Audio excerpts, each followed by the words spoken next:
Let's open to the book of Matthew tonight. Matthew, the first gospel, the author of which, Matthew, purportedly was martyred in serving the Lord, perhaps as far as India, perhaps Persia. The legends are, scattered. But all we know is that Matthew was still alive when Paul was captured and imprisoned in about the year AD 61. Matthew was written approximately at the same time as Philippians and Colossians and Ephesians and Philemon. Those 5 books all came in the first year or so of the year AD 60, AD 61, maybe AD 62, right in those first years of that 6th decade. But Matthew has a very unique purpose. And one thing as we start this, if you weren't here a few months ago when I introduced this, there are 4 Gospels, not because one of them didn't get it right.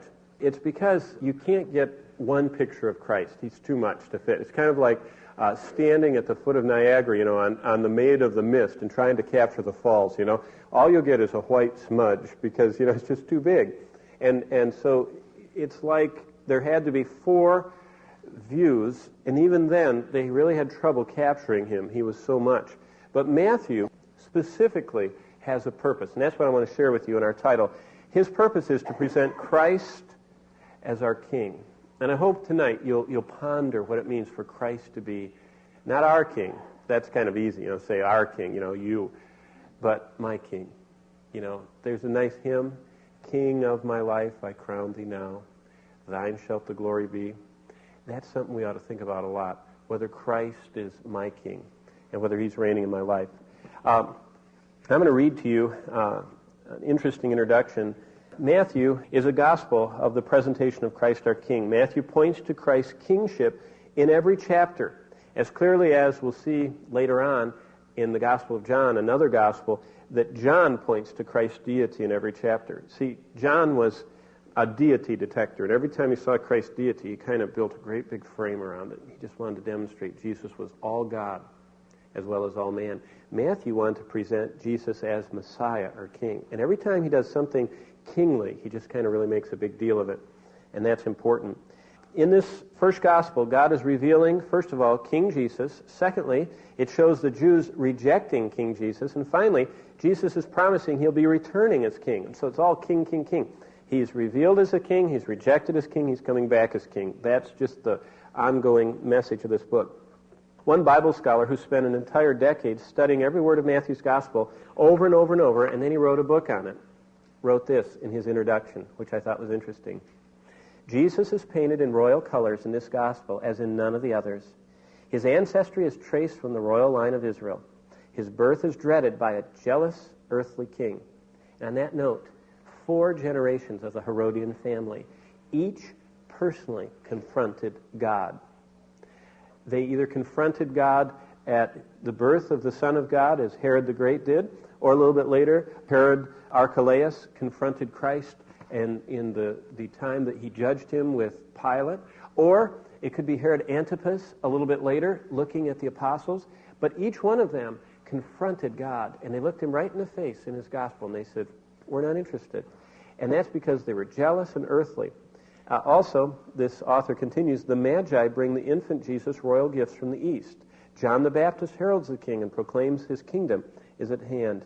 Even the temptations in the wilderness climax with Satan offering Jesus the kingdoms of the world. The Sermon on the Mount is the declaration of the king. The miracles are his credentials. The parables portray his mysteries. Jesus identifies himself with the king's son in parables. He makes a royal entry into Jerusalem. While facing the cross, he predicts his future reign. He claims dominion over the angels in heaven, and his last words are that all authority is his. Yet Matthew also focuses most uniquely on the rejection of Jesus. No other gospel has such attacks against Jesus' character and Jesus' claims. They are so bitter and so vile in the book of Matthew as there is such hatred of the Jews. The shadow of rejection never is lifted from Matthew's story.